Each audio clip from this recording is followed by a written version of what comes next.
We can start this meeting with the pledge of allegiance. Director Graves, that you can remain seated. Pledge allegiance to the flag of the States United of America, States, and to the republic for which it stands, one nation, under God, indivisible, with liberty and justice for all.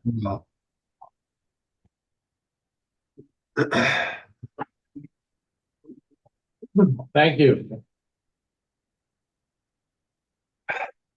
Okay. I'm going to call this meeting of the County Water District of Billings Heights Board of Directors to order. Would the secretary please call the roll of the board members? Director Ellis. Here. Director Ewald. Here. Director Here. Director Carey. Here. Director Graves. Here. President Esmond. Here.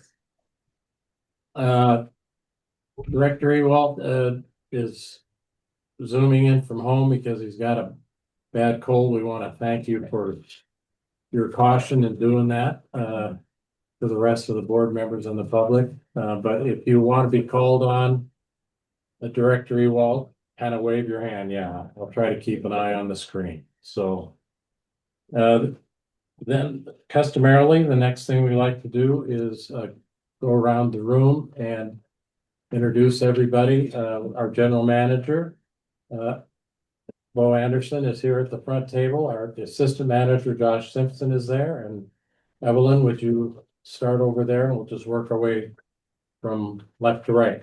Evelyn Pyburn, Yellowstone County News. Debbie Vogel. Niall Fogel, Look him. Tom Zerboven, Butch Bailey, Mike Mackey, Spencer Stone. Paul Evanson.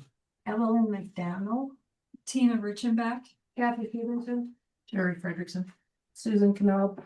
Quinn Furman. Welcome, everyone. Thank you. And we will normally start this meeting by indicating how we want to conduct the meeting. There are two opportunities for members of the public, our customers and employees, to make their voice heard on issues with the water district. The first is the next agenda item. Any member of the public may be heard on any subject that is not on this agenda. You will have one opportunity to speak, which is limited to 3 minutes. Please come to the lectern right up here so that your comments may be recorded by the microphone and may be heard. We would ask you to please identify yourself by name and address and spell your last name for the secretary so we can get that spelling properly in the minutes. This is a good time to request items for consideration at future board meetings. The board will not engage in debate, but will attempt to provide brief answers to relevant questions. There is also an opportunity for you to be heard on the agenda items before a vote. The board president will acknowledge the public after a motion has been made and discussed by the board for their input. The president will recognize speakers who raise their hand. You may comment for up to 3 minutes. Each speaker will have only one opportunity to speak on an agenda item. We've got a nice crowd here tonight. So I do have a timer that I'll start when you rise to make your comments so that we can be fair to everybody when that's in terms of the time given to people. And welcome. Good morning. Okay. So we'll get started then. First, we have public comment and questions to the board on non-agenda items. If you would like to be heard, please rise and approach the lectern.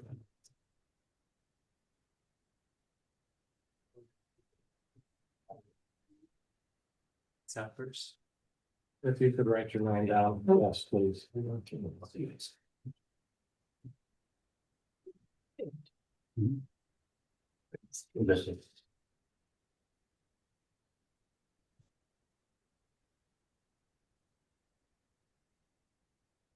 Oh, yeah.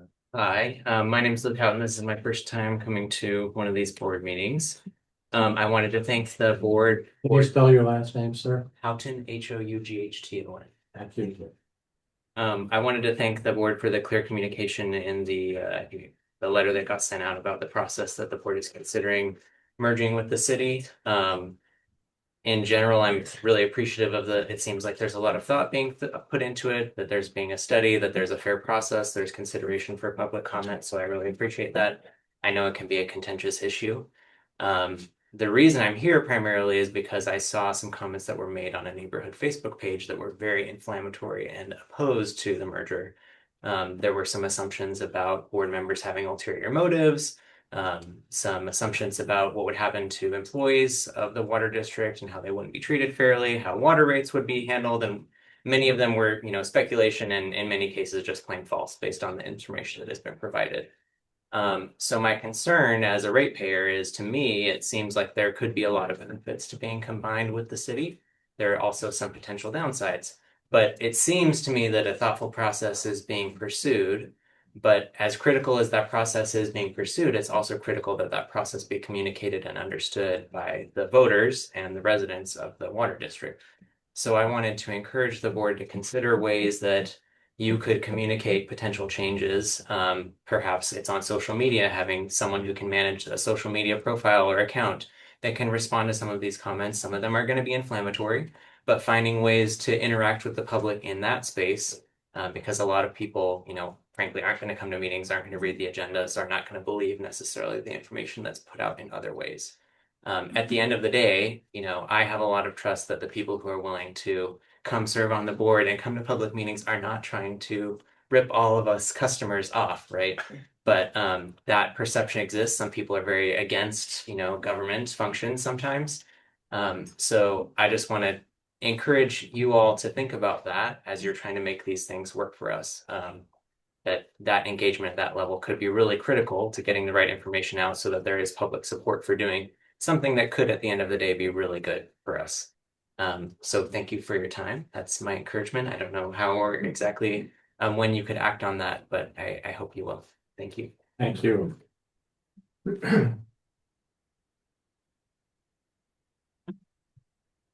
Further comments from the public on non-agenda?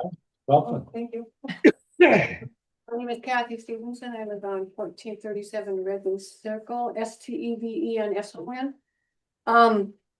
When you guys first started talking about consolidating the with the city, I came to a meeting because there was a rumor going around that we would be responsible for paying part of that treatment plant. And I was assured by many of you here that the answer to that was no, we would never be needed to do that. However, in your letter, it says, since the city water, in regards to the treatment plant, what would be a fair assessment for a contribution from the district for the portion of the plant needed to serve the district customers to be put on par?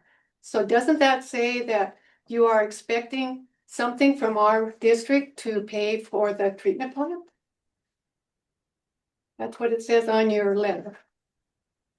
And so I guess my concern is that I think that what we should contribute is nothing, because as we listen to the people at the Yellowstone County News, you guys have worked really hard to minimize what our rate will be, but we could potentially be at 28%. I think that would be a fair amount of contribution for, and I don't think that we should give any contribution just because we can. That's my first concern. My second concern is Meadowlark, down there by the dump, wanted to be part of, to get water. And they said the only way that they could join the city for water, they are to get water from the city, they had to join and become part of the city. Does any of that involve what's going on with us here?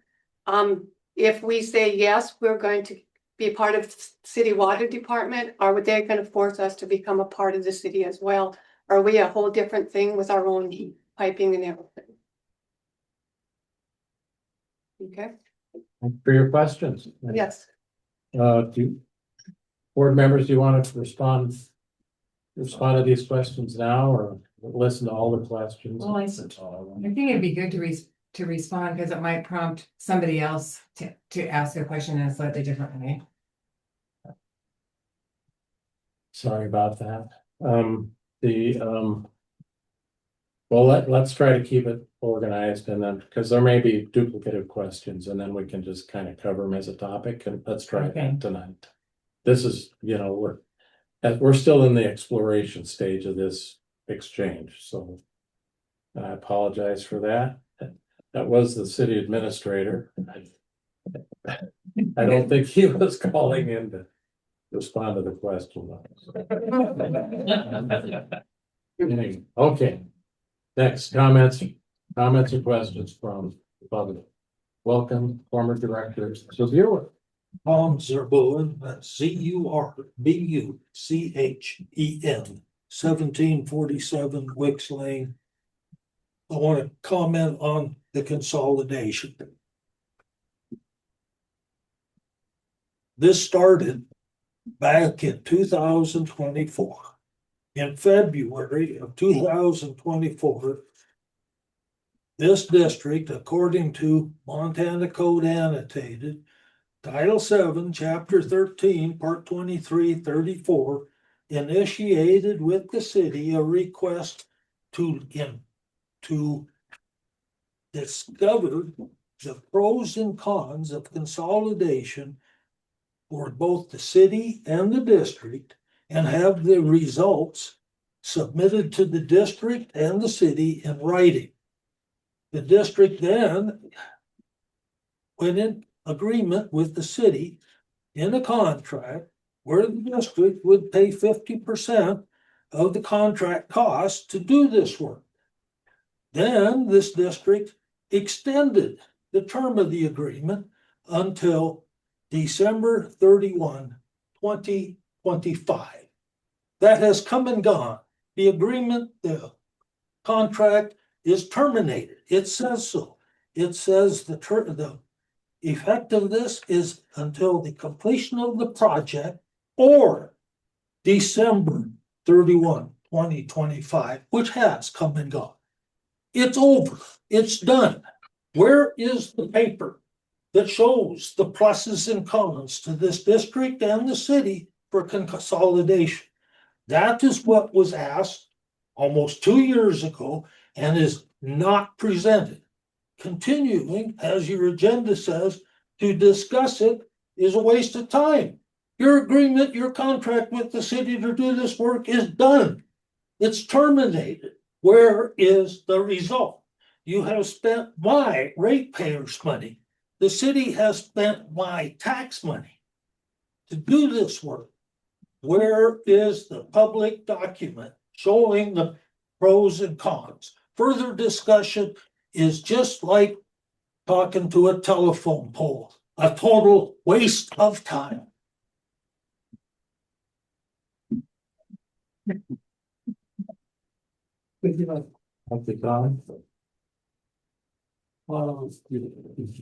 Further questions or comments from the public?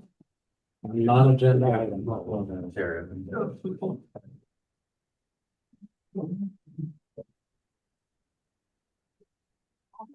Tina Richenbach, Reichbenbach, 1928 Tony Drive.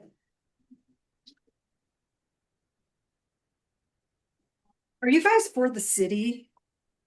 Or do you represent the Heights? You know, why is the Heights Water Board calling themselves the Consolidation Committee?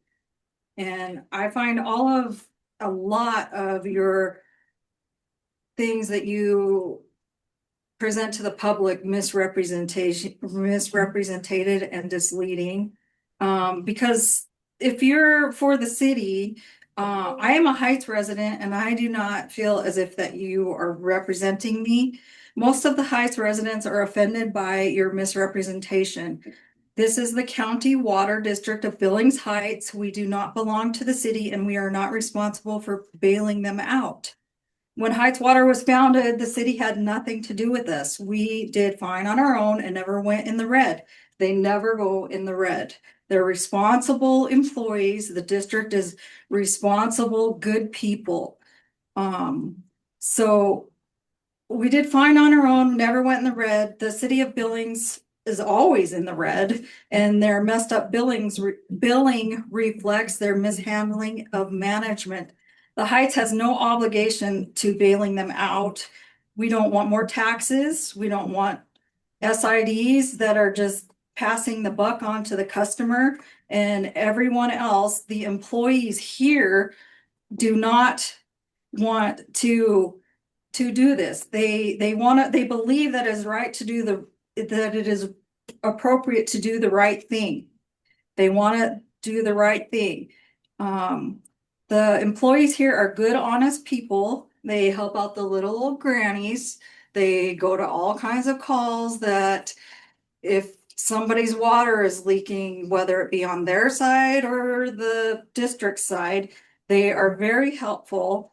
And you don't even show the manager of operations any respect. You're always barking orders at him.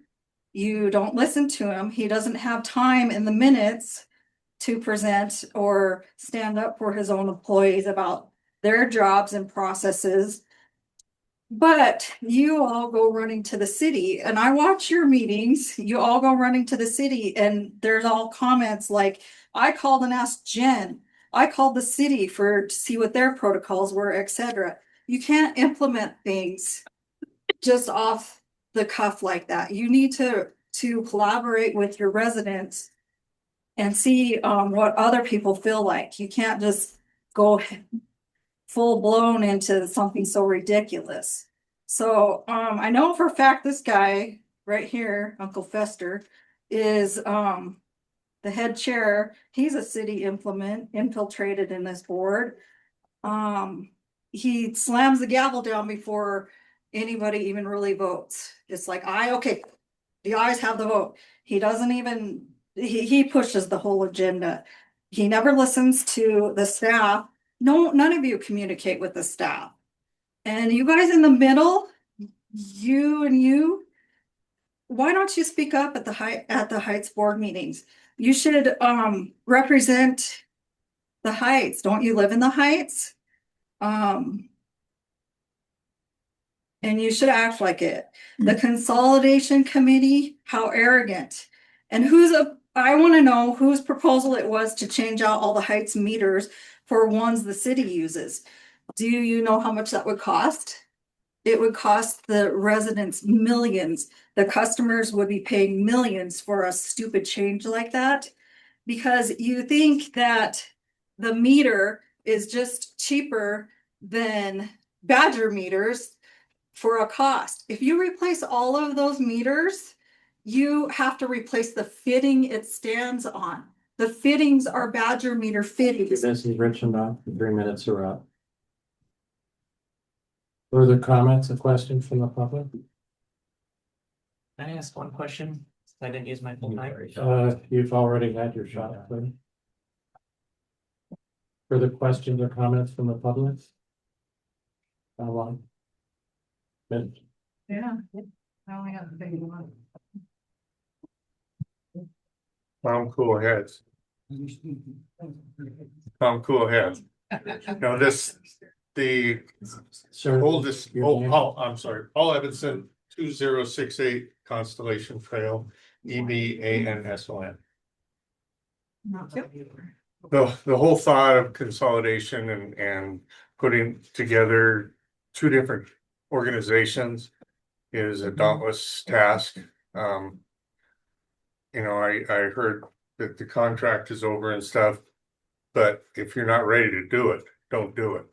If you guys aren't totally convinced that this will be a benefit to everybody, and not just the city and or the Heights.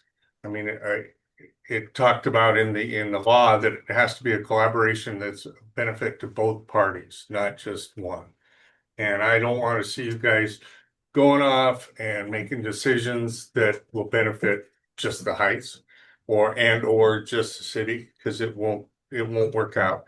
Take your time, if you need, I've talked to several of you on issues and stuff, and I hear that there's more issues that have come up with equipment and things that you didn't know before.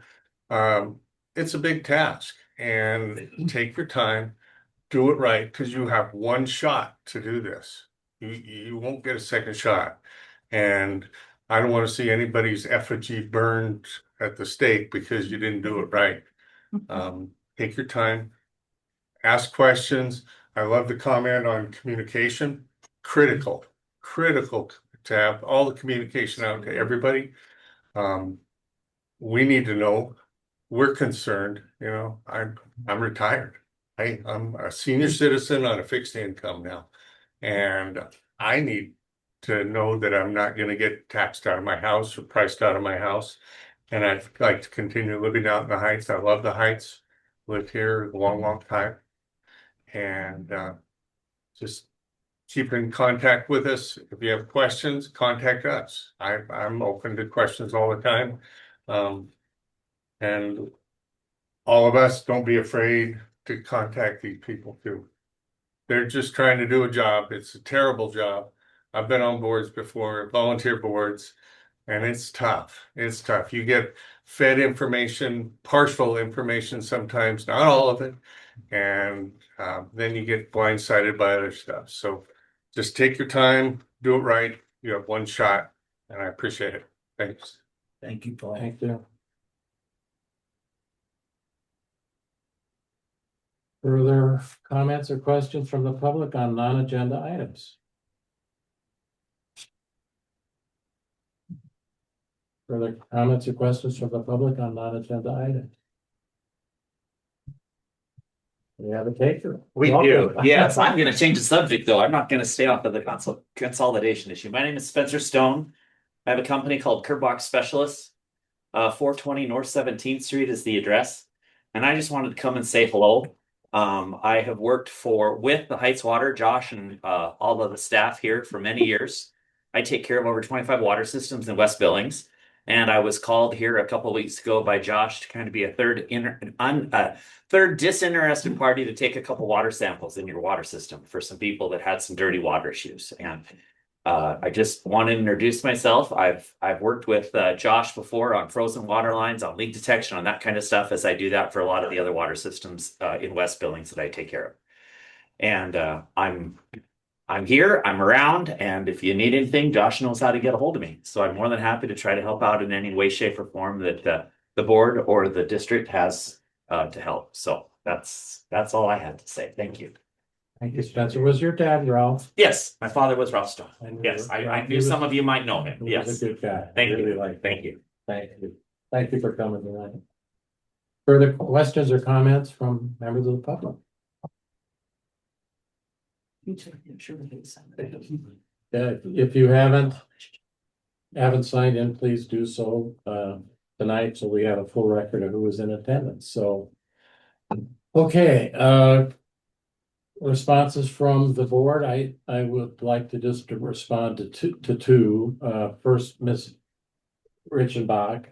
Ms. Richenbach, I've been a property owner and a customer of this district for 42 years. I'm a voter in this district. I was appointed by the city of Billings to this board under a law that the state legislature passed.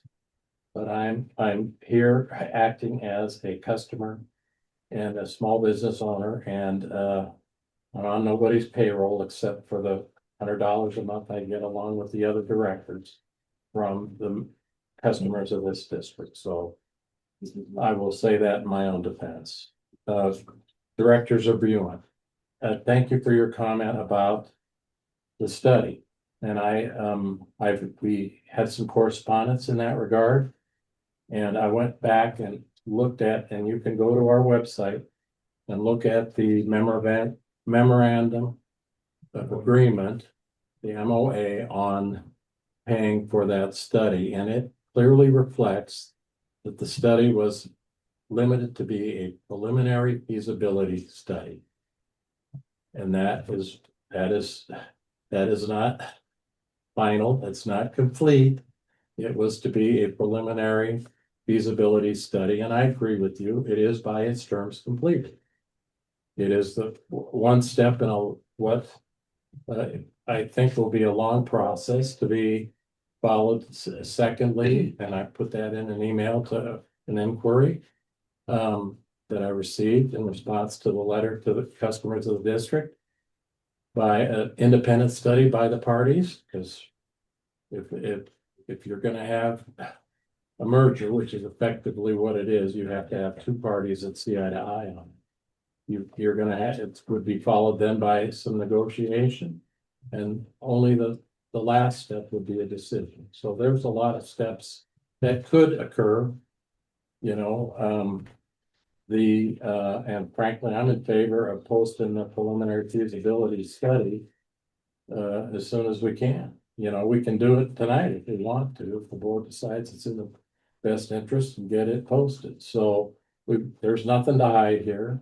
There's no secret agenda from my perspective, you know, and I'm sure we'll have, you know, if the process rolls forward, we don't know. We haven't had a response from the other party to this study.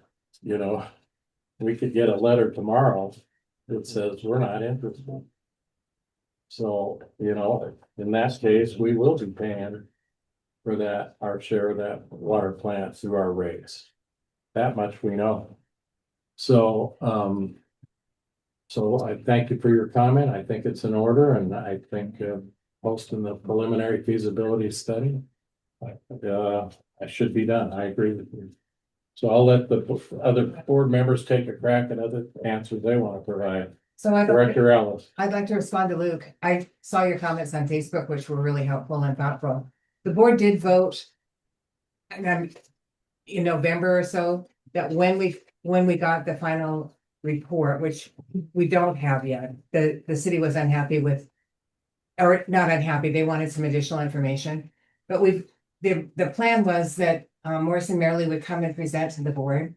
And what we decided is we would move it to a larger space, send a notice to everybody. Probably we can do that by postcard at this point. The letter had to be a letter because we had so much content. And that we would have it, and ideally invite the city council at the same time, because if Morrison Merrily presents to the Heights Water District and then presents to city council, and somebody asks the same question, you'll answer it slightly different because you're a human being. So if everybody's in the same room, and then we'd like to record it so it can also be broadcast on Community 7 and uploaded on it. So that if you can't be there, you can get it. So we have that planned. In October, we voted to create a spot on our website for the consolidation information, and we just got that spot created. It's not, it doesn't have very good information. And one of the things I thought about as you were talking is as questions come up, or as we see questions on social media, one of the things we can do is have a section, frequently asked questions, to ask the question and answer it. So I think I appreciate your comments, and we fully intend that, because we know that that's important, and we want everybody to hear it at the same time. Because otherwise it's like playing telephone as a kid. Everybody gets a slightly different message. And Kathy, we always had to pay for the West End water plant. That's the only source of water in the city of Billings. I mean, I had somebody who told me that when I was going door to door, and I said, really, you don't have to pay for it, but if you want water, that's the only source of water. I don't want to disagree. I'm just saying that when I came to that last meeting and I asked that specific question, you all assured me that we would not have to pay any. Now I know that our rates will. But We're not gonna, I'm sorry. we're not gonna engage in I just debate. wanted to say though, that was made to that. Okay, so that may have been poorly communicated from our side. Okay, Because the difference is the city has been paying for the West End water plant for about the last 8 years. We only start paying next year, which is why we get a 28% increase next year and a 20% increase the year after. And we had 12.2% this year. So we're getting 63%, which is only 50% of our operating costs, but still that's over a 30% increase just to cover one. So, but I appreciate you bringing that up. I did watch the section on Meadowlark. That's a standard that the Meadowlark, that they have to waive fighting at annexation if the city chooses to annex it, but 89% of our customers are city residents, so there's nothing to waive. There's only 10% of us that live in the county. So, Director Ewald, did you wish to offer any comments or responses? No, I think you guys covered it pretty well. Yeah, any other directors? Okay, thanks. Mr. President, if I may, you allow her to speak. You have no authorization to proceed with consolidation. The resolution only authorizes the findings of facts of pros and cons. Please, I will direct you to the website. You can read the MOA. You can read the resolution. We'll get it posted here. You know. It's. You were talking about considering continuing with consolidation. You have no authority to continue with consolidation. The only authority this board has Just move in the on. resolution Okay. is to find the pros and cons. Support them. You're out of order. You're out of order trying to proceed without authorization. You've made your point. Thank you. Okay, next item on the agenda is approval of the agenda. Can I have a motion to approve the agenda? I make motion to approve it. Thank you, Director Graves. Is there a second? Second. Is there discussion? And I know Tom wanted to speak on this.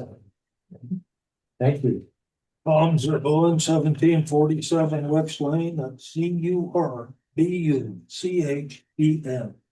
You have two items on this agenda that are illegal. Under new business, items 1 and 3 deal with employee hiring or not hiring.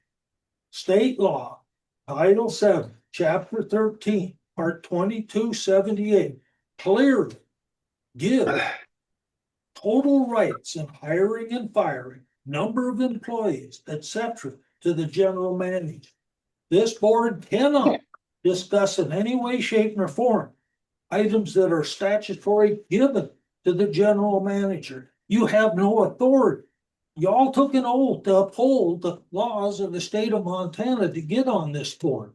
Putting this BS on the agenda is a violation of your oath of offices. Discussing it is a violation. You're not here to nitpick his work. You're here to run this district and run it only, not nitpick the general manager or give him directions. If you don't like his work, fire him, hire somebody else. But don't try to do things you are statutory prohibited from.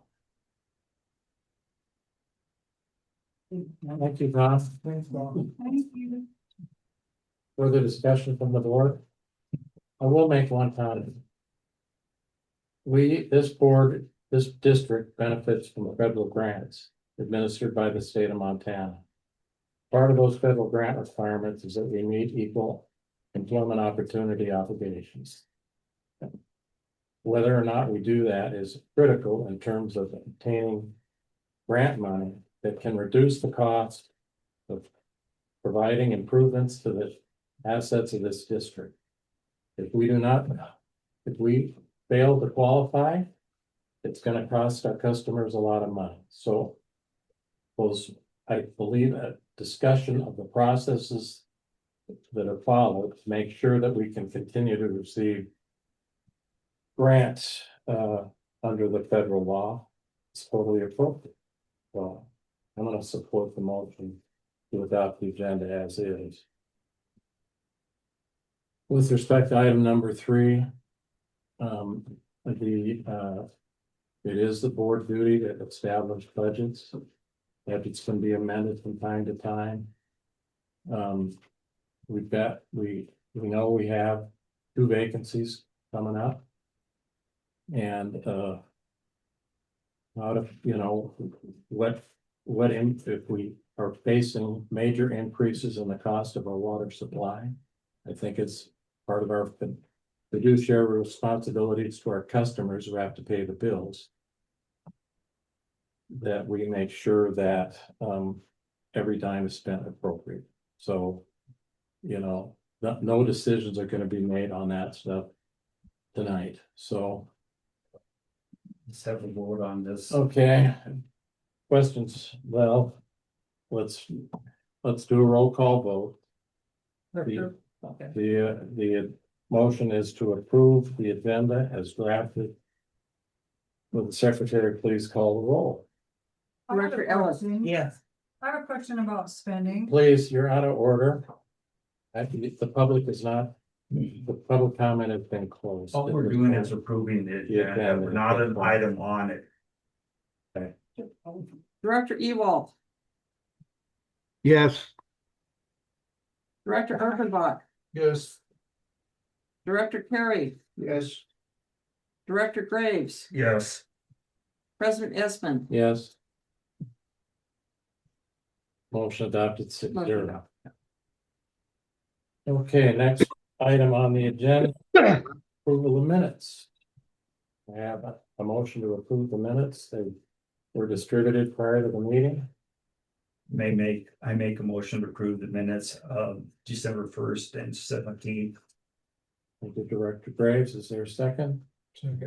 Second by Urbanbach. Is there discussion? Question or comments from the public on the agenda item? Seeing none. Let's try a voice vote. All those in favor of approval of the minutes of both the December 1 and December 17th meeting indicate by saying aye. Aye. Opposed, nay. Motion passes. Item number 9, consent agenda. Is there any request for questions about any of those items or separations? Director, I have questions on several of them. okay?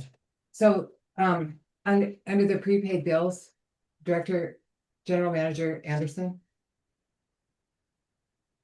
I don't understand, for the information that you sent out on December 7th, or excuse me, January 7th, we got the First Interstate Bank checks. And then we also have a list of prepaid bills, but there are way more checks that were paid than are listed on the prepaid bills. So I'm uncomfortable that we're not seeing a list of all the bills that are paid when we see a list of prepaid bills. What's the reason for omitting some?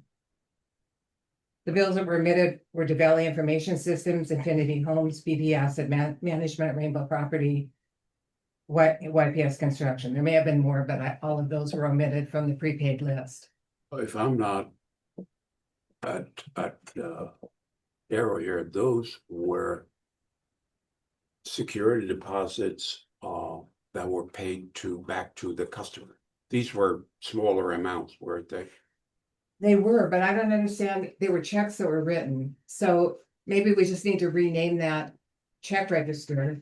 And you give us a list of all the checks that were written so that we don't have to go through the. Yeah, they had to do where this came up before, and I think you emailed me about this, or Susie directly. Oh, I emailed And you. she informed you exactly what I said. I didn't get a response. Yeah, but that is how we informed it to the board, as far as I'm concerned. It was. Correct me if I'm wrong, is that right? Yeah, I think there were balances on accounts that were closed. Okay, I'm just saying, I'd like to, when you print a list, I I want made to a see note. all the checks. I'll make a note and I will resend that information. But as I No, recall, going forward, I'd like to see the check register to have all the checks, Yeah, not just no, some of the that's- checks. that's clear. Okay. So then I have a question on the balance sheet. We've got accrued investment interest of 44,000. What's the source of the accrued interest? That's not the amount that shows on STIP or Stiefel. So where is the accrued interest coming from? Is that what we owe or what we're paid? Page 12. Just isn't that on the SRO? Let me. Page 12. Let's see. These are now. The accrued interest is 44,592.86. Right, and you will find that on the P&L statement, there's like 7,000 in interest. We really didn't pay $7,000 interest. we start doing that this year because we have 3 SRF loan, about $3 million, and we pay some $90,000 in interest. And before I came here, you never showed that on your P&L statement. That is an expense. And it should be reflected in our financials that we have an obligation. The principal too, or the payment on those loans are about $65,000 a month that were not reflected. Okay, I just wanted to know what the. Yeah, agenda yeah, was. I can send you a So- detail on it. So I have another question on Yep. page 12. For the 401k, you have a charge of $878.76. And then a 401k profit sharing of $1693.89. Why do we have two amounts for a 401k? And obviously we don't have a profit sharing. And that's on page 12 as well.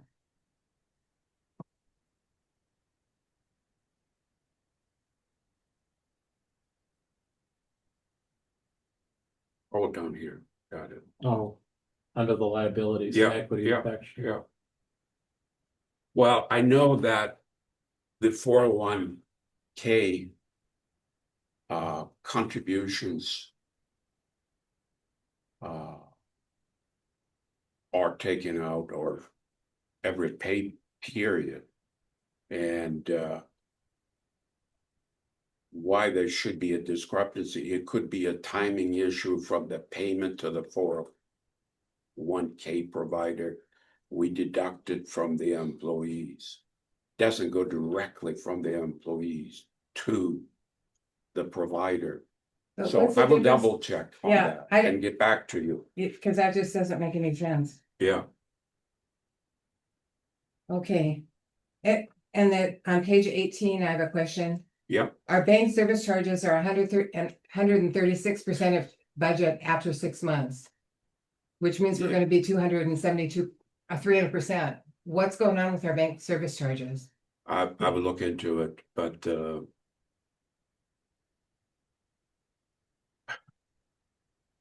I will review it. I don't know. Okay, Thank you. Further questions from the board on, or separations on the consent agenda?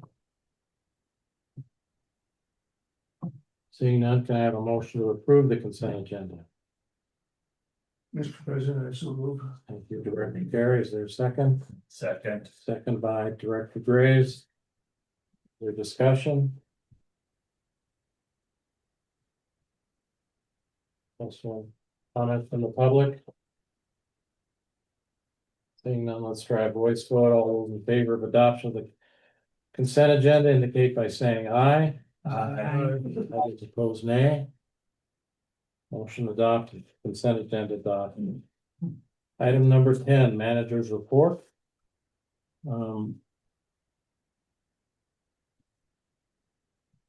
Thank you for preparing that report. Director of General GM Anderson. I had some questions about the attachment you had on the E-beam pipe. Good. I'm glad you bring that up. So my question is, do you have an estimate of how many services we have that are connected with that, how old they are? And, do you want to make a presentation next month in terms of what would be the best way to 37. tackle the placement of those? So I did some background This is check. information. That was last year or so. On our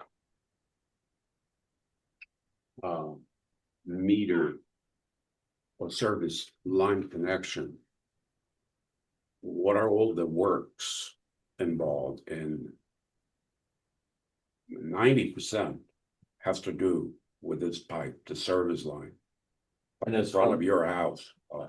from the. Yeah, and From the line in the street to the curb stop. yeah, and you remember I did all that study on the AC pipe. And it was really a black hole. This pipe is not as bad as we thought. However, this tough line is worse than we expected. So the manufacturer, this goes back in the 80s, said that this is the best that ever was, and the life expectancy is 20, 30 years. In reality, it's half of that. And the problem for us is that this tough love has been in 30 to 40 years. So even twice as long as the original manufacturer had promised. And you can see in some streets where we have fixed these pipes. And so I would say it really is a top priority, and we tried to identify where we have this pipe. Okay, if you could expand on that for Yeah. the next month, I'd appreciate it. And that's why I put in a rather detailed report on this material. By the way, it's not offered anymore. And most capital improvement plans treat this as replace now. So the utilities that have this, it's not a question of should we replace it or not. You should replace this pipe. Okay, we're gonna need to Yeah. get quantification of that, because Yeah. before you can start to solve a problem, you need to know how big it is, so if you could try to quantify it. That's for us. probably the top thing in my monthly report, so. Okay, thank you. Further questions from other directors?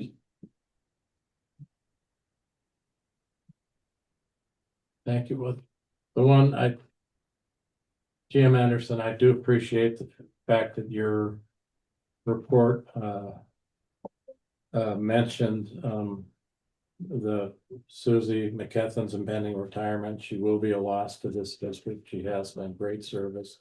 I know she's beloved by the customers for her friendly greeting, etc. And I hope you communicate that thanks to her from the board and for her willingness to stay through the to assist with an illogical transition. And I also think your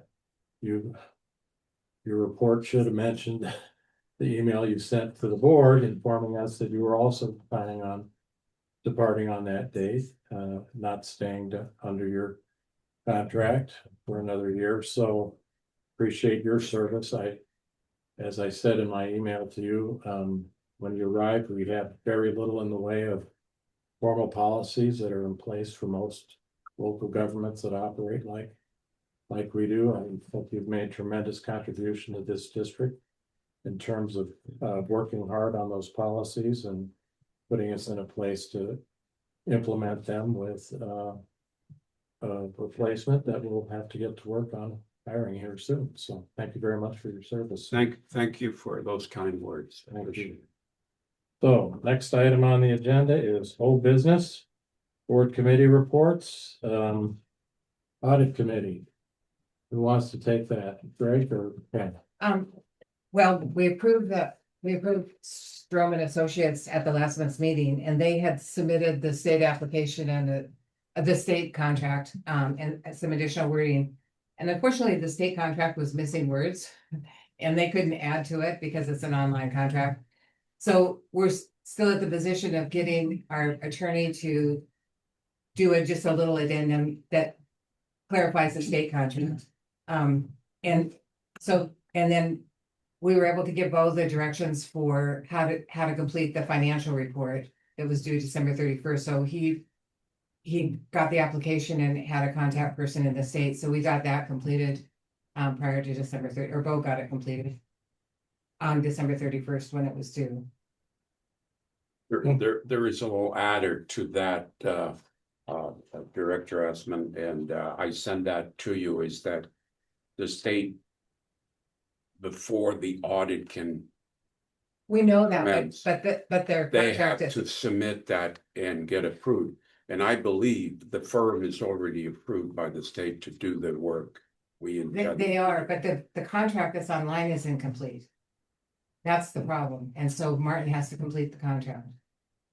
So we can't submit it to the state, No, I realize, It ends I in the just middle want of to make Yeah, sure you we're- know yeah, no, that there is a little more to it. we're tracking it. Yeah, Our lawyers had quite a bit of Yep. work referred to Yeah. him by us. right. We'll, you know, he's in catch-up mode from, you know, year-end planning with his other clients and customers, so we'll get that done soon. I'll stay after. Consolidation Study Committee Report, Director Ewald. Okay, so there hasn't been too much since the last meeting. We did meet with the city to start some negotiations. They are looking in depth into what it would cost them, what changes they would make as related to the report that Morrison and Merrily presented at the end of their study. And so that's where it's going now. It's going to the fact that they have to look at what changes it gonna entail for them, what changes. We have to look at what changes entail for us. And so we're sitting waiting right now to see where the city comes up. They're doing a cost study on our mains, water mains, which we know and everybody knows that nothing's ever been changed in any of the water mains in the Heights. And so that's the big thing they're studying right now. And supposedly they're getting close to having it done. And I'm looking forward to getting another meeting with them to find out where we go from here. So that's about it. Just like the one gentleman said tonight, you only get one chance. So do it right, whether it consolidates or it doesn't consolidate. Take your time and do it right. And that's what I think is happening. So that's my report. Thank you. Director Esmond, Yes, sir. you had us put the consolidation study on the webpage.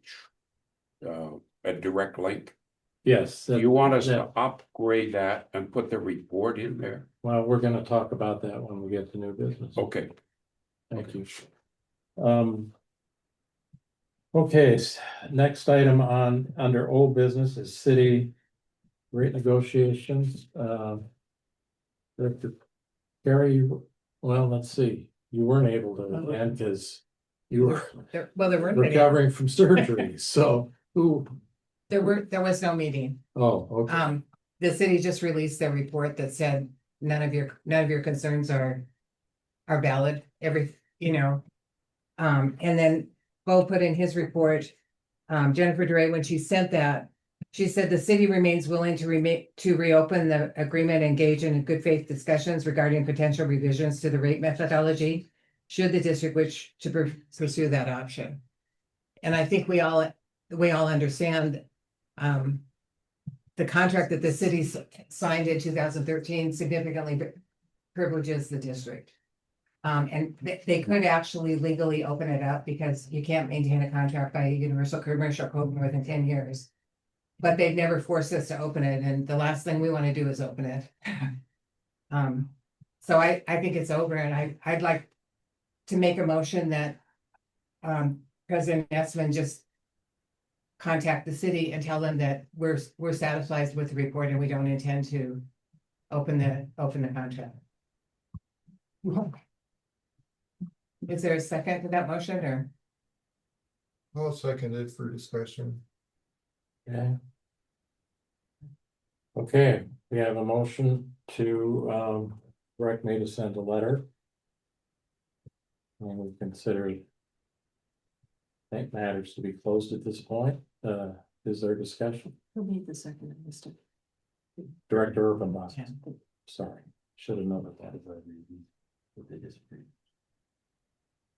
Seeing no discussion, are there questions or comments from the public? I have a question. You bet. Mike Mackey's 1331 Longhorn Way, MACKI. Welcome, Mike. We paid how much money to Ratillis? The bill is 67,000. We haven't. $57,000, okay, we have 67. $57,000 and you're just gonna turn that, his information and say nothing about it to the city? Is that No, what your no, command they is? they got the report and they said none of his report, none of. Well, that doesn't mean anything. When you're negotiating something with somebody else, they can say whatever they want to say. You stand on your principles that you paid this guy $57,000 to put this information out there to debate the city. And now you're gonna just say, forget it? Well, I'll tell you what, that's some good thinking. That's some great thinking. Oh, they're stupid. Comsville, Zurbuchen, 1747 Wicks Lane. Pam mentioned something about a email or something from Debbie Mellon. I have not seen it. There's no information. The public can't see it. You're making a decision off of paperwork you're privileged to, but none of us are privileged to read. That was found to be illegal by this. It was in the Montana Central Supreme Management. Court. I think I have the floor, Miss Ellis. Okay.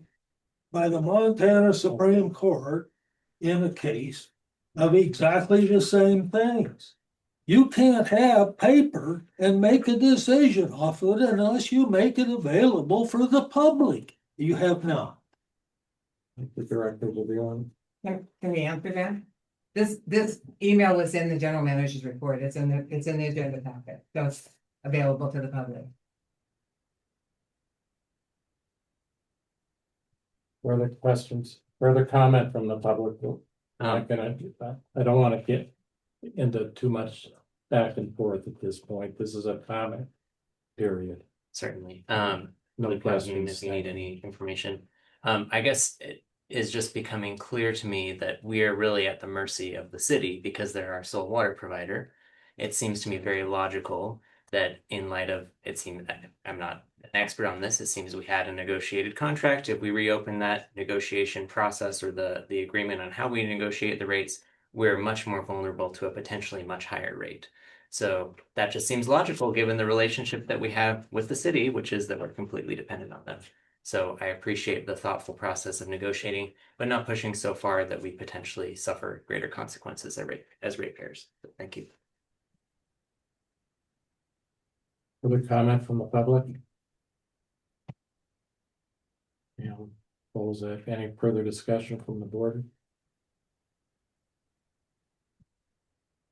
I'd have a question. Has that report that came back from the city rate contractor, has that been publicly placed out there yet? I know we read it, but has it been, what Tom was suggesting, has it been made public? It was in the manager's report. Well, I mean, the report that from the city contractor, they gave their rebuttal to our dispute.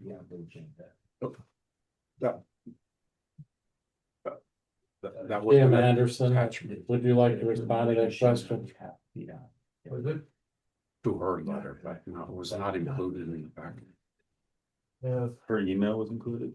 No, but Nexus did excuse me, Director Esmond. Yes. Could I ask, answer, Greg? Yeah. So the report, the Nexus report, this is the city's contract. This is a short 5-6 page report that was not included in the packet here. Well, that's where I'm kind of wondering if, like Tom was talking about, if we should make that public before we go any further with this. It stops the consolidation. It stops all consolidation discussion until we communicate to the city. Yeah, she's got to be very careful when she said that, because that's bad faith. That's a legal thing, okay? So I will not bring that up, and It isn't bad faith. She can't compute the cost of the rates until we have a rate decision. So. but the consolidation study, But the consolidation study builds in the cost, and she can't do that until we have a conclusion on the rates. It's part of the final report. The rest of the consolidation study that other people were doing went on, but not that part. I just rested my case.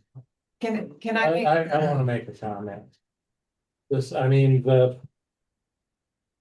Under our contract, we would have, in order to get to arbitration, we would have had to raise these specific objections within the 30-day period after. You know, we got the city's rate thing, that 30-day period came and went. Why? They you'll have to direct that question to the management and our rate consultant. They never came to board with anything, so we had an offer later. Saying, you know, we're willing to negotiate, state, make your point. That's been done. You know, I think to try to to ignore the contract at this point would require a lawsuit. To try to force them to go to arbitration, you know, that's gonna take 2 years, $100,000 would be my ballpark, yes, you wanna talk about. We tried to do that. Because we had an opportunity to make the case and we took advantage of that to the. That's your job, make the case. And they did. They did. The consultant made his case. The other party didn't agree. The window's closed. The question is, do you want to spend another 100,000 on that in 2 years? I think it's. And most of the changes, frankly, were in the nickel and dime area, except for.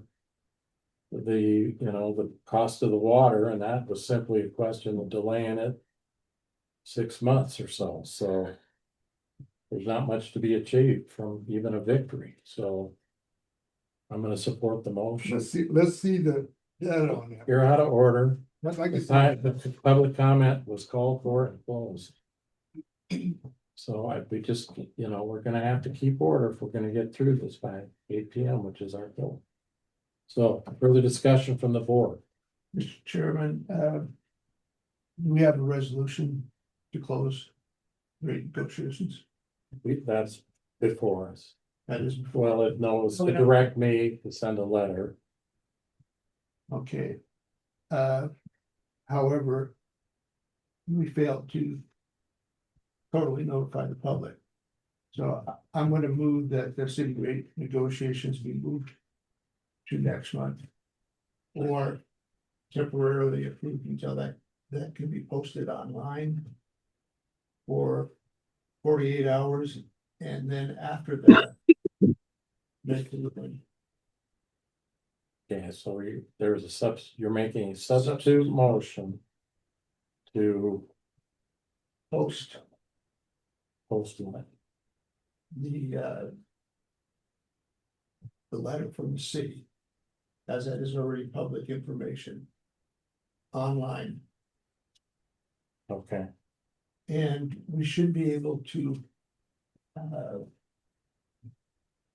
Call an executive meeting over the phone. To special meeting, so special meeting just to pass that. deal with it. Okay, So we cover our bases within the week. okay, so I'm gonna restate your motion then, Yeah. and we'll see if there's a second. So your motion is to. Defer this decision until such time as. The full letter from the. City in response to. Our negotiation effort is posted online. And subsequent to that. Have to arrange for a special meeting of this board. To consider adopting resolution that was. The previous motion. Would that be correct? Good summation. Okay, is there a second? Can I do a friendly amendment to that? First, we need a second. Oh, okay. I second that. Director Urbanbach seconds it. Now let's discuss the substitute motion, Director Ellis. Okay, so I think we could, this really does have to do with consolidation. So that we could post the full letter from Jennifer, which says what's in the general manager's report, plus the Raft Ellis report, plus the report from ACES. So that the report from Rapdellis and the report from ACES is there under the consolidation information. I don't know that we have that report. We do. Yep, Jennifer sent it to us. From ACES. Yep. It's very well written. Oh, okay. Yeah, it's. If we've got it, then we can. Let's- Yeah. Trees. So, yes, Just a comment on that. Mr. Ray does not have so. political clout nor the position to hold up anything on consolidation. And if you. We're off the motion now, so I agree with you. But I we agree can with table you. this, we can table this motion and vote on this in the February meeting. So that the public gets to know what's going on, the information that needs to be shared with them, and they can make public comment at the February meeting after they've read all the stuff that will be online on this subject. We need to close it before then. Right. Yeah, So then when Mr. Chairman, come to. Director Ewald, yes, thank you. I'm sorry I wasn't checking the screen. that's okay. So one of the things we gotta remember is we probably need to send a letter or something to Raptillis to cease and desist until further orders, because they'll keep billing us for something or other until we settle this, so. We gotta do something there. I just don't trust it, so. I agree with you. We'll take that up at the special meeting. Okay. Saying no, since we have a substitute motion now before this, is there any question, any comment? Was it second? Yes, it was by Urban. I'm gonna call for further public comment. Mr. Evenson. I just wanted to agree with Director Graves that it's imperative that public have a chance to read through this, make comment on it, and make comment at the next meeting. So I agree with you. Thank you. Thank you for further question, further comment from the public, seeing none. The motion before the board is to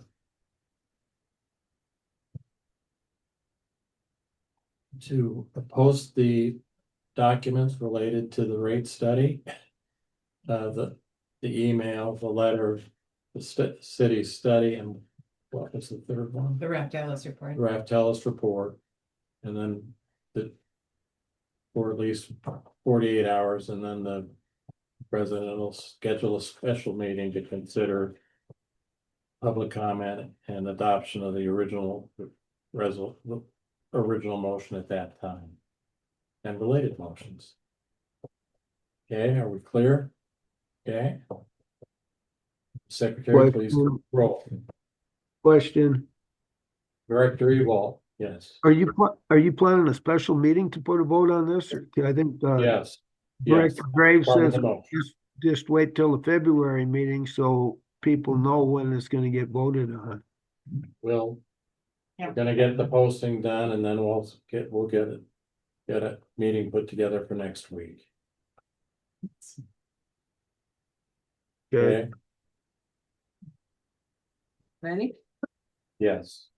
Director Ellis, Yes. Director Ewald, Yes. Director Urbanbach, Yes. Director Carey, Aye. Director Graves, Yes. President Esmond. Yes. Okay, Hey, so President Esmond, so the letter to Rapdellis, will we deal with that next week too, or? yes, Okay, because then we'll have something official to act on. Okay, next item on the, under old business.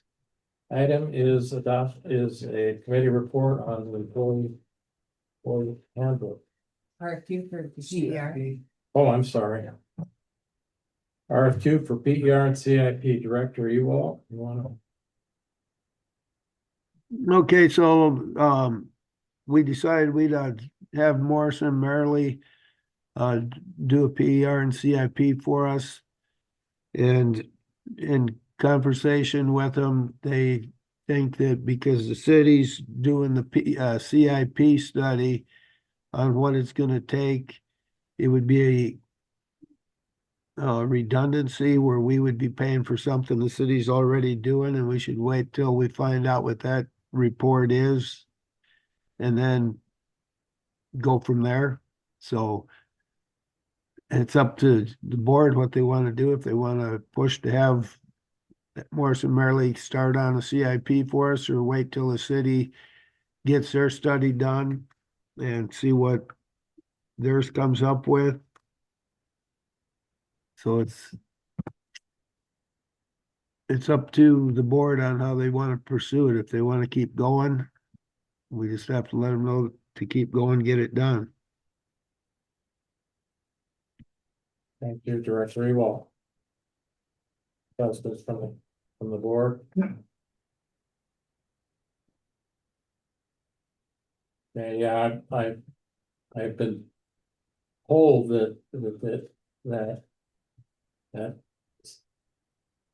that work by Mr. Louis Angles is basically, it was a CIP of what the impact on the existing city CIP would be from consolidation with the district's physical assets. I've been told that's getting close to be finished.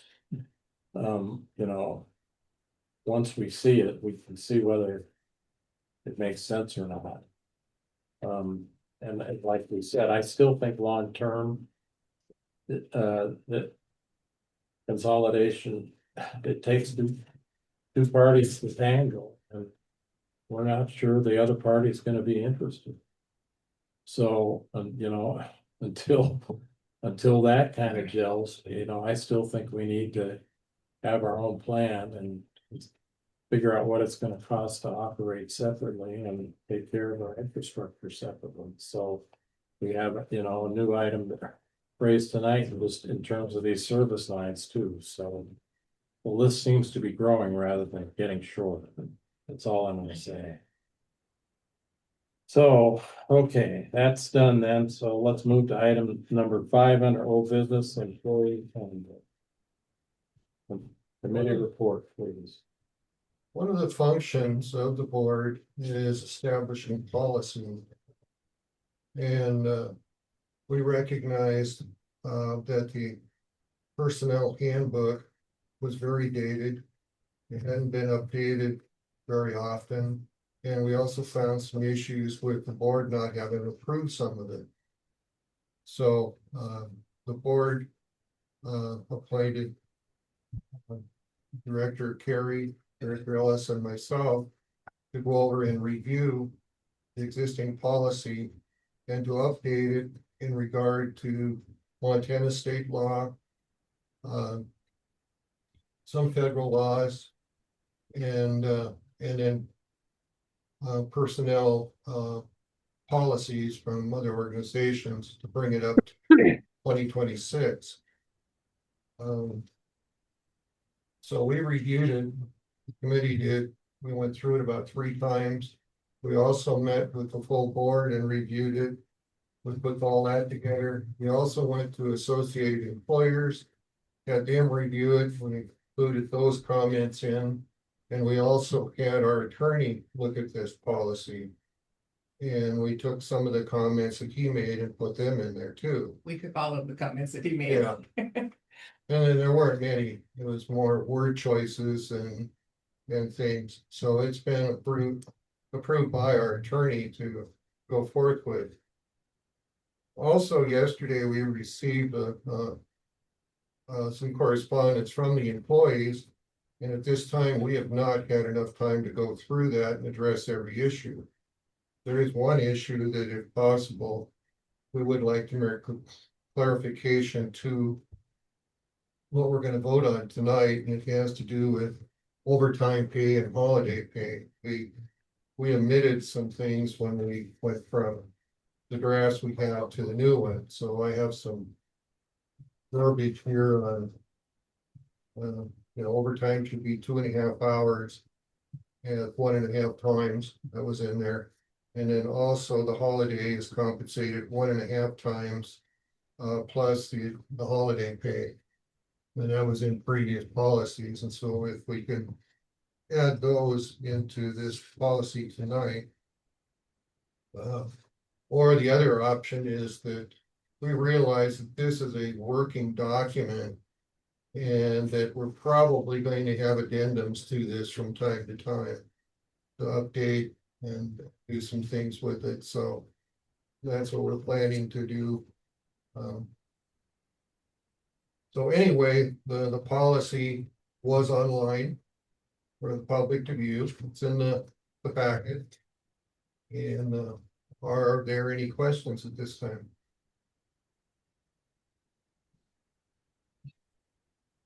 We still, I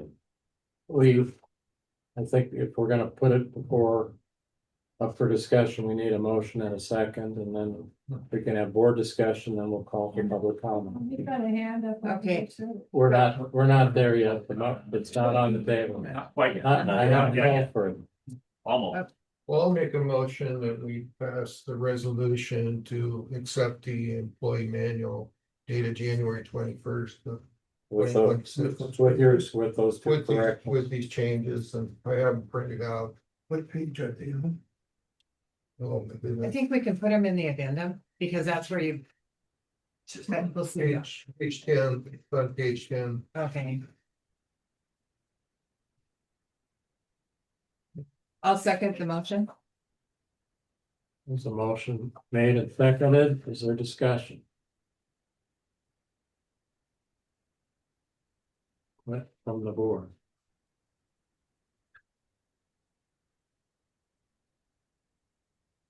Director Barrett? You have a question? No. But, yeah.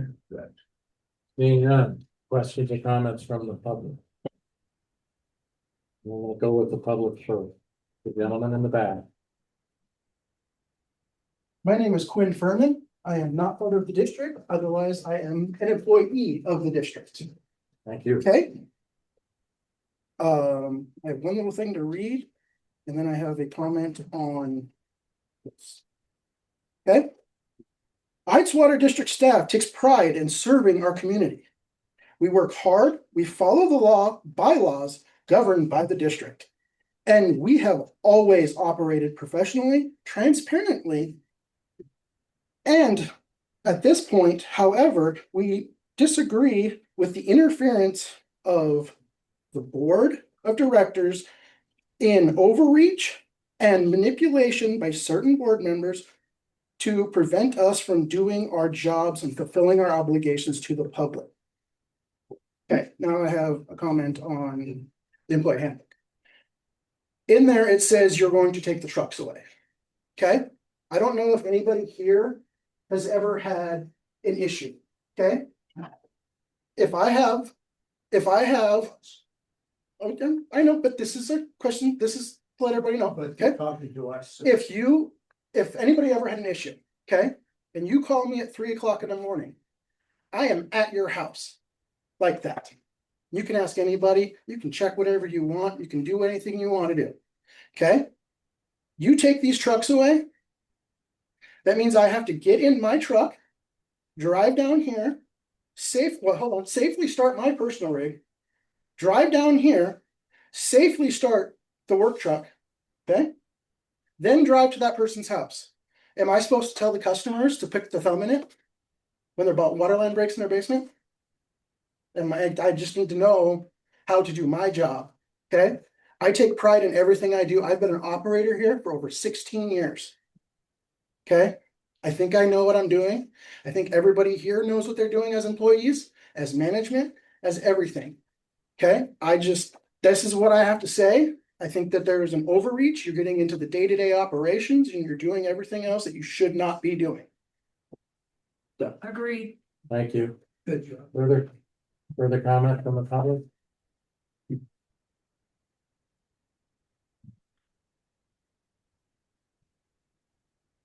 Please come to the podium.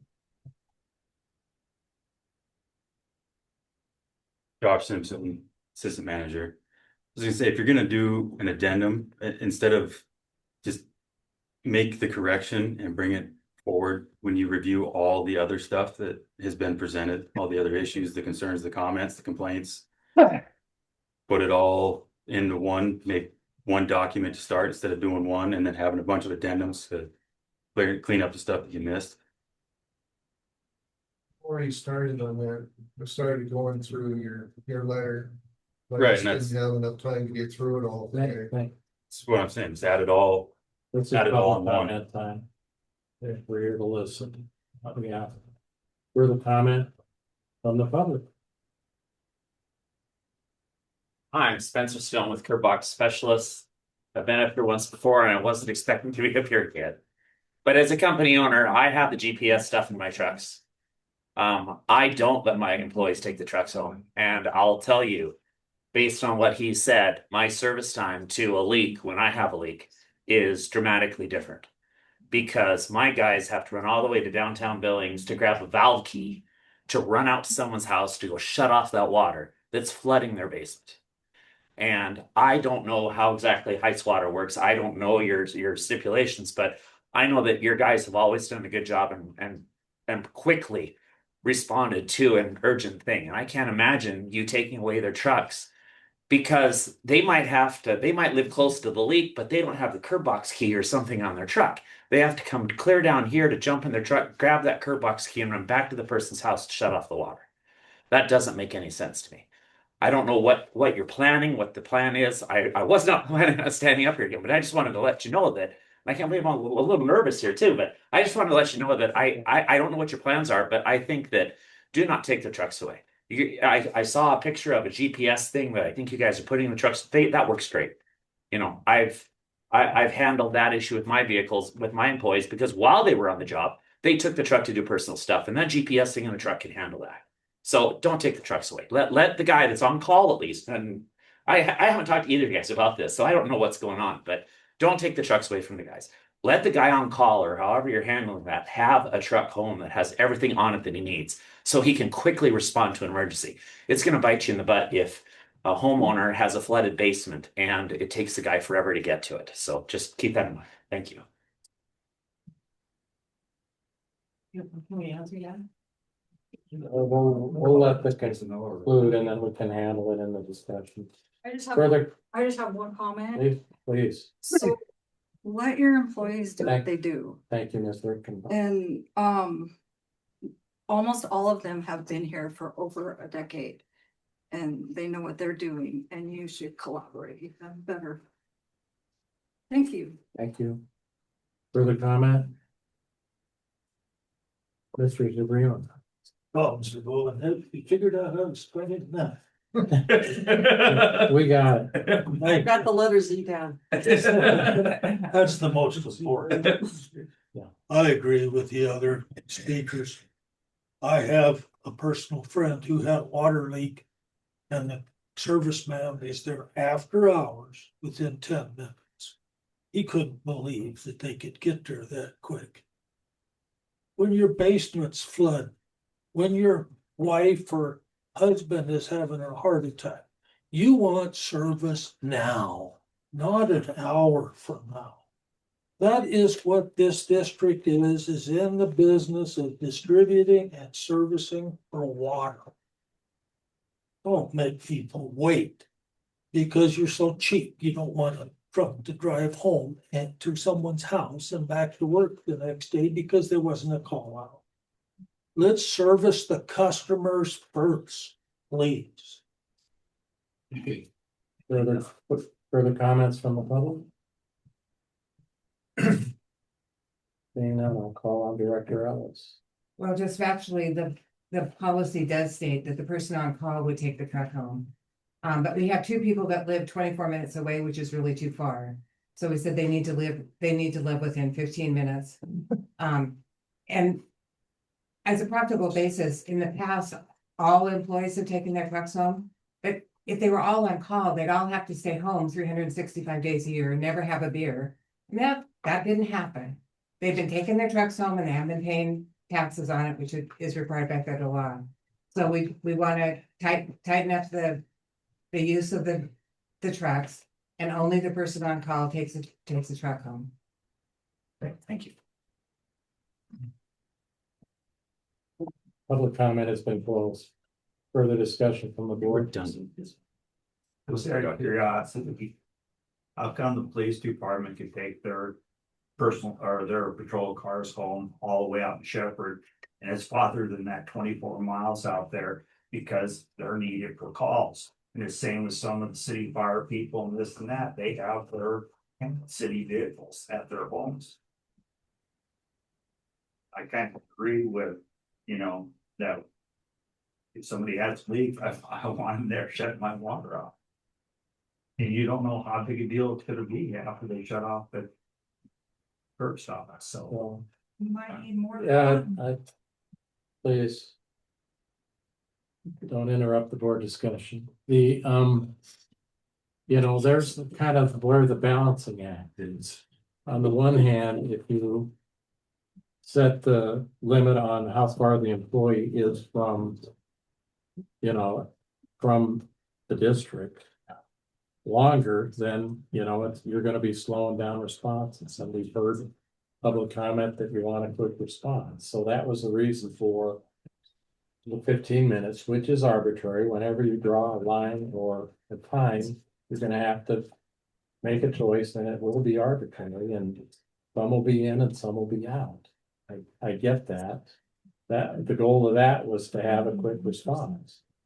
So in terms of big issue, the on-call guy can get there, assess it. If it's, needs all hands on deck, then we call out the other people, they're gonna need their equipment. So then they can come and get their equipment to assist in that major situation. And, this is an ongoing process. If we get data that demonstrates, that this is not working, we can revert. We can, we heard long and loud, when we were discussing the GPS situation, that they felt it was an invasion of privacy. Install the GPS is in what was referred to at the time as their trucks. Well, it's not their trucks. The trucks belong to the customer. And they're there to serve the customers, not the employees. So that's the question, is where do you draw that line? What's appropriate? There's balancing that's got to be involved. Frankly, in terms of, preserving my privacy, if I wasn't on duty, I'd want to leave that truck in the lot, and have my own vehicle, have my privacy, have my freedom, and, respond when I need to. So I'm going to support the policy from that standpoint. Dan Anderson. I sent out a summary report from conversation with our employees, how it's going to affect them. So I had a meeting with them, all of them. We went through page 1 to the last page. There's 50% more pages. If you're going to regulate somebody and do it effectively, you also need to have a conversation with them. EPA imposed a lot of regulation back in the 70s and 80s. I was running a foundry. This is it. This is the regulation. Well, Congress said, you can't do this. You're putting people out of business. So they have the people involved in the process. They regulate. The people are affected, the science and so forth. And here you are the employer. You would think you would have the smarts to consult with the people that you are regulating. How is it going to affect their livelihood? As far as paychecks and this and that. So that's number one, communication. As far as these pickup trucks, we see pickup trucks all around here. We think it's regular pickup trucks.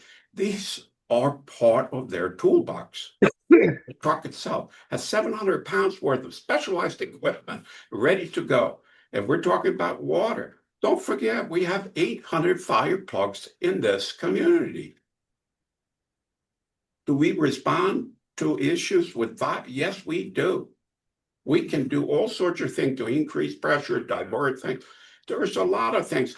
When you just have this pickup truck in my mind, I'm laughing at you because you don't understand what we're doing here. You know, the pickup truck is part of their equipment to do the work this community expects us to do 24/7. So I'm very disappointed that you try to regulate our employees. So, Jim Anderson, I have a question for you. Yeah. I mean, Lockwood has got a service district. They Yeah. only have one call. One person take a truck home and that's the person on call. Are they not responding to They're their contracting customer? out all their work that we are doing, they're contracting it out. Are they not responding to their calls? Yes, they are.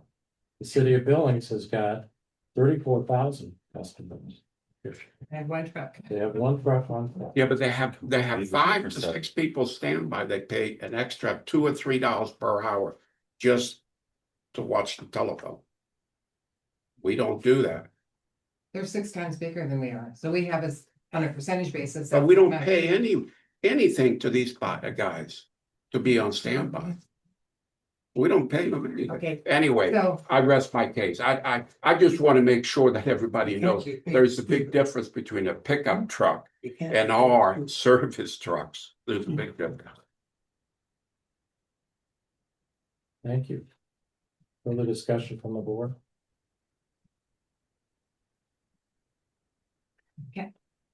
I would say the email that you sent us yesterday is a violation of open record laws. That wasn't available to the public and it wasn't available 48 hours in advance. So there's no way the board can respond to that information. I don't expect you to, You know, trust so- me. I never do. We'll be happy to. You get data to us when we call a special meeting, I can Right. add it to a special meeting.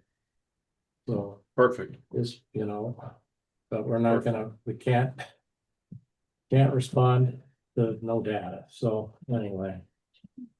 The motion before the board is to adopt the employee manual as drafted with the 2 changes. As identified by Director Erpenbach. Let's call the roll.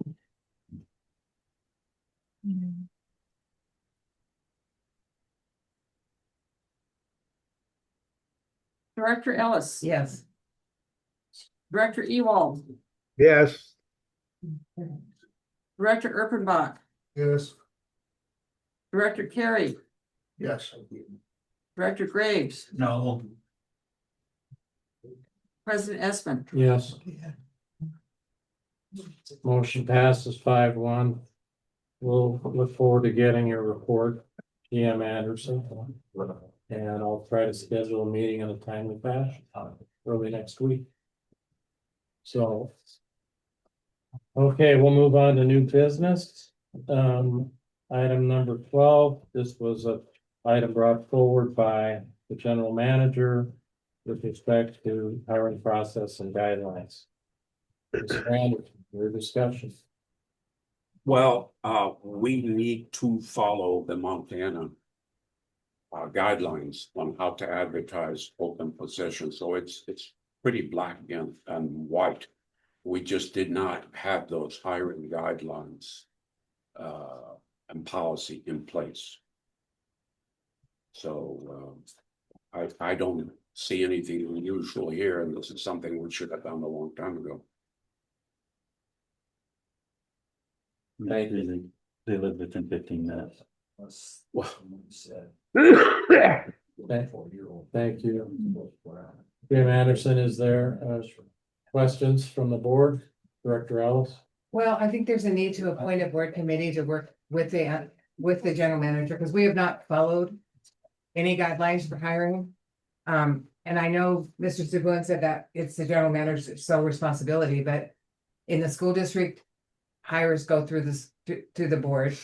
In the county, every county commissioner signs off on every hire. So, and the reason is hiring and firing are legal requirements. As Director Espen pointed out, if we don't follow proper hiring procedures, we can end up not qualifying for federal loans. if we don't follow proper dismissal procedures, we could end up in court. So it's important that this board review the notices. Review the application, review the recommendations from the general manager and review any termination activity, but obviously that would happen in executive session. So I think there's a need that we need to really revise what was proposed initially. That's against state statute. Well, that's how the rest of this. The rest of that, That's the school how- district isn't under This is not a school district. special districts. Yeah, That but they don't that's not fall the- under the that's same the statute. county function. We can't. The we county can't- doesn't fall under special districts. Nonetheless, what you Okay. proposed is not. We have debate between you and the director. If you want to be recognized, you call, raise your hand and ask the chair for permission to speak. You got it? Just pointing it out. Let's follow the process. I'm not gonna lose control of this meeting. I do think that, we Thank you, can't everybody. I can't am discuss that listening tonight. Because Right. he has already lost control of it. Glenn, Okay, Hello, you Glenn. guys? Glenn, Lost See person. you tomorrow. See you tomorrow. I'll be here tomorrow, serving the public. The, we're gonna have to, well, that's the job of the chair in order to maintain meeting. So I'm gonna do my job as chair. So I think we can put that on an agenda next month. We can't discuss it further tonight. Okay, item number 2 on new business is a general resolution for policy on transferring maturing CDs from stifle to the state of Montana short-term investment pool. Would somebody make the motion? I'll make a motion to approve the resolution to adopt the general policy to transfer the funds as they become available from stifle to the state of Montana short-term investment pool. Is there a second? I'll second that. Is there motion by Ellis, second by Director Carey? Is there a discussion from the board? Hearing none is comment from the public. Seeing none. All those in favor of adoption? We've got, on the phone now. So yeah, I asked for comment, Tom. I'm sorry. I'll speak up. Lost control. It was noisy. I'll try not to, Mike. Tom Serboen again, 1747 West. The state fund is a short-term interest rate adjusted daily. Interest rates are falling. I'm not a wealthy person at all, but I consult 3 financial advisors to advise me. All 3 of them say, no more short-term talk. You gotta lock up in long-term or go with stocks. Interest rates are falling and falling fast. This district has $6-7 million. You're gonna move it all to short-term interest and watch the rate plummet? And you call that fiscal responsibility? Don't tell me you need this money for consolidation. You don't have authority to consolidate with the city. Your authority is only to find the pros and cons for both parties of consolidation. It isn't to consolidate. You don't have that. You haven't passed a resolution to do that. So don't give me this stuff you're gonna consolidate. You're a little off topic, Tom. I gave You're you some- talking about I moving gave you money some from latitude. stifle to stiff. Thank you. And I'm urging you not to stay with long term on some, but you can't have everything in short term with falling interest rates. Thank you. With a comment from the public? Further discussion from the board? Further discussion from the board? You know, I will, I will offer one comment, while you were on the board, you pointed out that, if we needed the cash, we could retrieve the cash, but we would forfeit the interest. That's the problem. getting them tied up longer term in bonds or CDs. There is a forfeiture provision. So from that standpoint, in terms of balancing, you know, for the next what, 14 months or so, 16 months, I think it's an appropriate balance. All the CDs we have are not gonna come due in the next 14 months. We'll still have some long-term stuff, so in the meantime, we're not making investments that if a decision is made after notice, an opportunity for public hearing with a willing partner, if there's one, maybe there isn't, you know, we can react appropriately, so I'm gonna support the motion. Further discussion from the board? Okay, let's try a voice vote. All those in favor of adopting the resolution, adopt a general policy on investment of funds from maturing CDs from now until the end of June of 2027, indicate by saying aye. Aye. All those opposed, nay. Motion passes. Okay, item number 3 on new business. And this is simply a discussion, not an action item at this point. So the discussion is about a pause in filling anticipated vacant staff positions, pending on the study of consolidation of positions. So and I've had some correspondence with the general manager about this.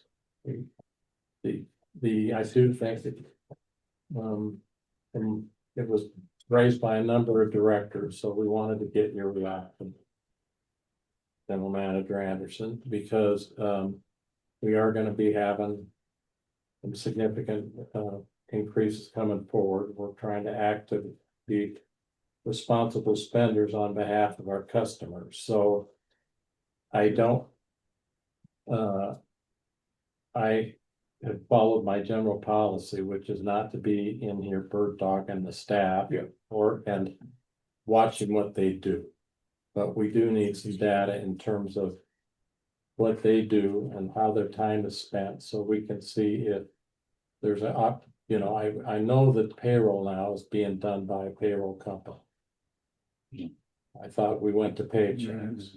That's the 401. Right, but there's two components.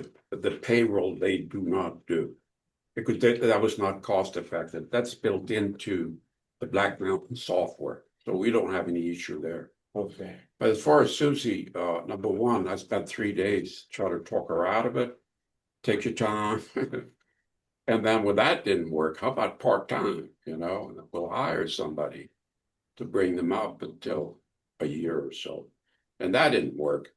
So how about, Susie, you be part of the interview process and take a look at your job description. So she did that, and we updated her job description. And here again, Josh and I will follow the hiring procedure, but I'd like to have Susie involved in that hiring process. Now, if Pam is getting in the middle of it, there's no discussion. You're making accusations. Jim. Yes. Oh. And there's been no request from her to be involved in anything. Right. So let's deal with what the discussion was supposed to be about. And that is, can we get a study of what the office personnel are doing with their time? Because I'm not, I know Susie's behind the desk. We have a detailed job description. For her, correct, but there's another person in that front office. And what does she spend her time on? And that's what I'd like to see, some data on what tasks she's doing. We need to see the same thing with respect to her job and how many hours she's spending on those tasks in a given week, so we can, you can provide that to us. I think the tools out there. There are, perhaps you could contact Montana State University in Bozeman. They've got people that, study things like that for firms. And I mean, Elon Musk bought Twitter and laid off 80% of the people, and that company's still functioning. So obviously, people are able to achieve efficiencies if they're creative. So that's the question. Is this an appropriate time to study that? Do you think it's an appropriate study or Well, not? I know of some processes Susan done, she's done for 20 years and it works well, this is what I've been doing it. And this one of the issue you run into long-term employees, they get into a certain groove, they feel comfortable, the job gets done. A new employee come in there, oh, I cut that out, I do it this way and that way. So that always happened. And as an opportunity, there is no question about that. And you should review what the 80-20 rule, what really needs to be done. And so we have started that process, no question about it. Are the opportunity for improvement?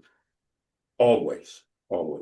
When do you think you can get us something in February? Well, we have started that process. So, I mean, it's important she needs to definitely be replaced as soon as possible. So we have that training period. And she is our front page in the community when it comes to the customer. So it's not just doing the task, the personality. There's a lot to Susie. She is. So you don't think there's any opportunity for savings in this office? No. Is that what you're telling me? Are you willing to study it or not? I'm just asking your. I already told you we are studying it. We are studying it, and we have started with updating the job description, which I've asked her to do. That has been completed. I have reviewed the job description, and Josh and I, we have it, and the next step is to advertise it. We want to advertise this. As far as conducting a study, well, we know we're going to have a problem in 30, 60 days. I don't need to study too much beyond that what we already know. Hiring Elon Musk assistant, I would not recommend.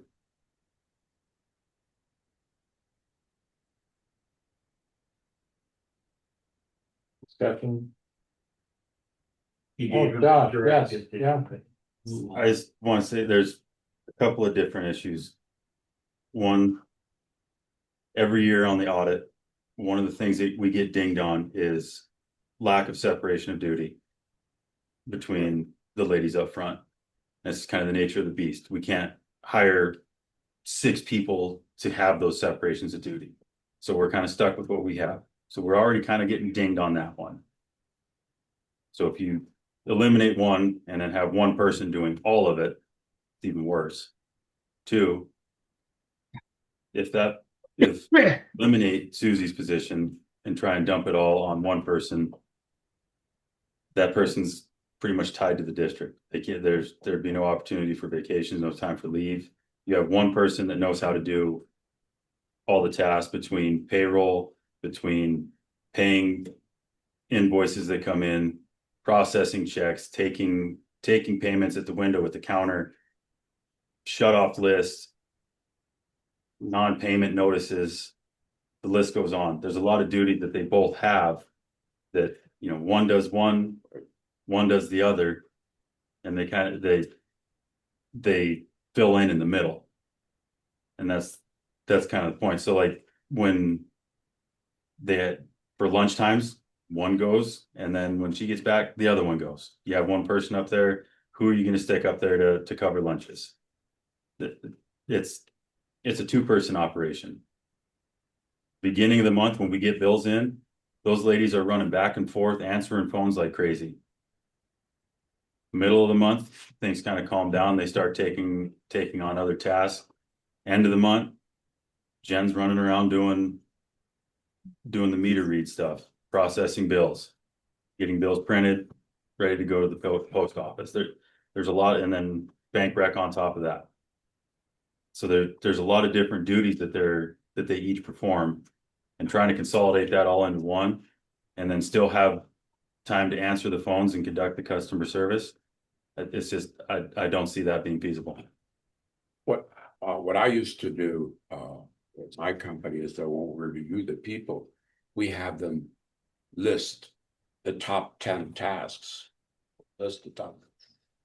Where do you, how much do you spend on that? Oh, about 10%, 20%. And then you go through that and you find that this is 5% and this is 80% of this other person, or take that 5%.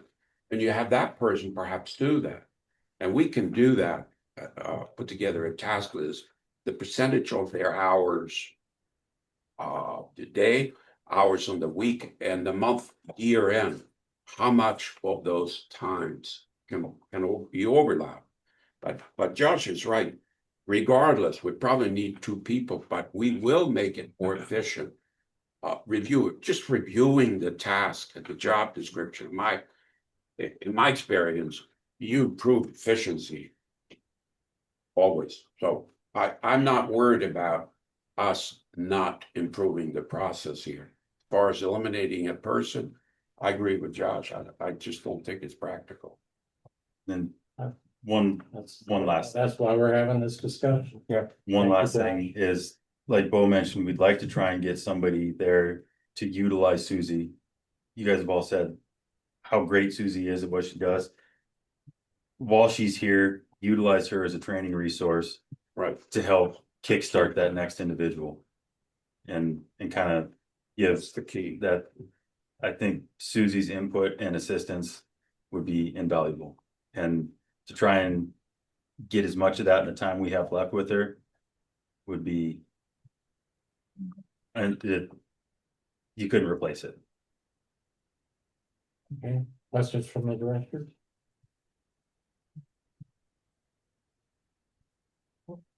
Well, the only thing I would say, the city of Billings only has one person out in front greeting people, and that's for 36,000 customers. I mean, there are multiple ways to do it. A lot of the small districts close down during lunch hour. When one of the two is out, when one of them is out, often people come in from the service area and handle taking the cash and answering the phone. So I mean, I think there's multiple, you don't have to continue doing things exactly as we do them. And we've taken away the clerks used to do the agenda packets. They used to prepare the minutes. They don't do that anymore. Paycheck took a big part of the load. And Jen said specifically, that was my job. If Jen's gonna ever qualify as a CPA, she has to work full-time doing accounting before she can take the CPA exam. And she's not doing that. So the way she's currently working, she will never qualify as a CPA. She doesn't have that option. So, I mean, to me, it's worthwhile bringing in an outside group to take a look at it. President Esmond, did you ever get a response from Associated Employers? Do they do that kind of thing? They do not. Okay. Director Graves. They need 2 people up there, and I don't want to get into debate. 36,000 people, one person working that desk. No. And we need to train her right away, so that you should be hiring and having somebody work with Susie at least 2, 3, 4 weeks, so she knows the job or he knows the job. So, and a CPA can take the exam right after they graduate from college. They can. Yes, they can. I haven't seen cases like that. Okay, well, we don't have an action item on this, so I do thank you for the discussion. I took notes, so I'll follow up on that task because that worked well for me in the past. Thank you. And so no problem. Okay, items for future board meetings is next on the agenda. We've got, 2 that came up tonight. I'll try to get it scheduled early next week.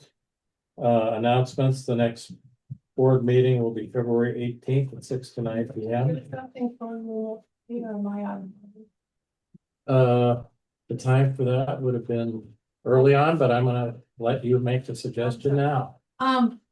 I just was gonna suggest on your public comment and your director's response. I did ask a question and you did answer, but I didn't get the complete answer I needed. I wasn't looking for a debate.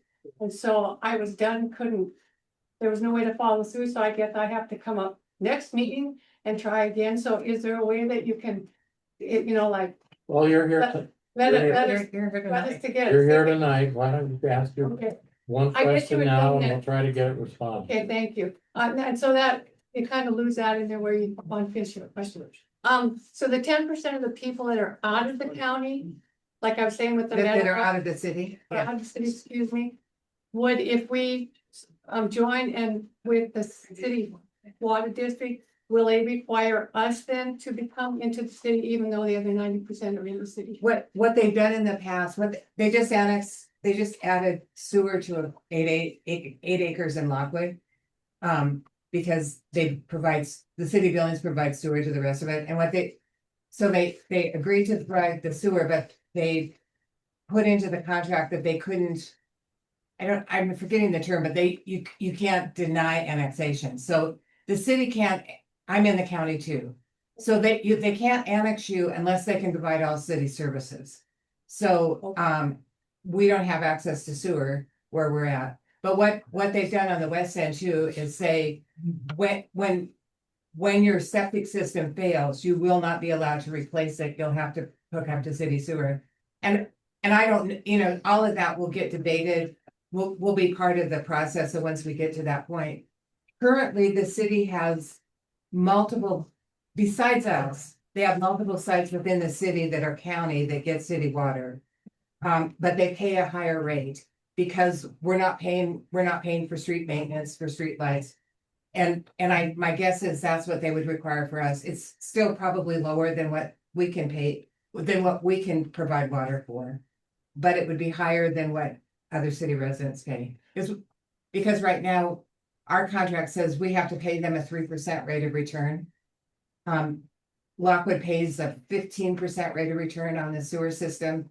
The refineries pay 15%. That's why you don't want to open the contract, because you don't want to up their increase to 15%. So we could probably figure out that we would have city water, or we would be a part of it, even though that we're using their water anyway, but we would still be allowed to stay in the county. Yeah, Okay.